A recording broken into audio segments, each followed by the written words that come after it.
concerned that it be carefully controlled by only those who need to be involved and by no one else. He went on to talk about when the JCS regulated the chopping of the tree in the Korean DMZ, which was being used for observation purposes by the North Koreans, and the controls that had been placed on General Dick Stilwell. He spoke against the large number of both military and civilian people who had access to the JCS control center during that earlier crisis. He hoped it would be different this time. His admonition hit home. It was apparent General Jones, too, was anxious about this management problem. The briefing adjourned around 3:30 p.m. Because things seemed to be heating up some, I wanted to get back to Bragg to look into some last-minute details. General Vaught thought I should hang around a while, but wouldn't tell me why. Something was up. General Gast, while we walked down to the Special Ops Division of the JCS, enlightened me. "We want you to stay in Washington, because we're going to go over tonight to the White House and brief the President and the National Security Council." I nearly fell over. The meeting I'd just left had been certainly a rehearsal for showtime that evening with President Carter and his foreign policy advisors. During the next 3 hours, I drank a lot of coffee with some of the guys in the ops office. I worried whether what I was wearing, a sport coat and tie, was right. Maybe I should be wearing a three-piece suit. In one of the offices, I ran into Buckshot, who was in the Pentagon on another matter. I confided in him where I was going in a few hours. He became as excited as I. He was wearing his SAS regimental tie, and he gave it to me to wear that evening. I wanted it for good luck.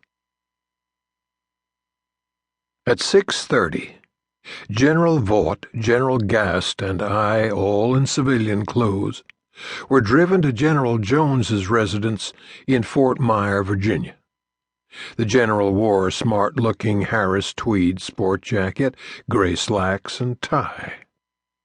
I figured my dress was appropriate. We climbed back into the car and were taken to the White House. During the drive, all jammed together, there was little talk, but there was a tangible sense of purpose. We would never be more prepared. The Secret Service uniformed officer was shown some identification and waved us through the gate. I'd never been on the grounds of the White House before. We were led through the corridors and up and down the staircases that led to the Situation Room. I tried to memorize everything in sight. I was a long way from my pea patch. The room is small, maybe 15 by 20 feet, and windowless. Comfortable office chairs were placed around a central conference table. Another row of chairs was situated in front of the paneled wood walls. There were some people waiting for us. Among them, Jody Powell impressed me by the way he talked and asked questions. As for the Chief of Staff of the White House, I expected he'd have a little age on him, but Hamilton Jordan looked awfully young. He wore Levi's.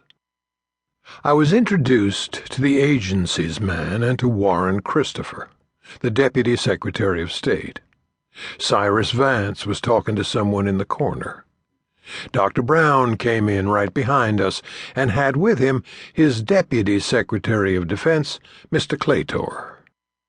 Dr. Brzezinski appeared suddenly, and finally Vice President Mondale arrived, wearing a sweatsuit and fancy sneakers, which did not impress me.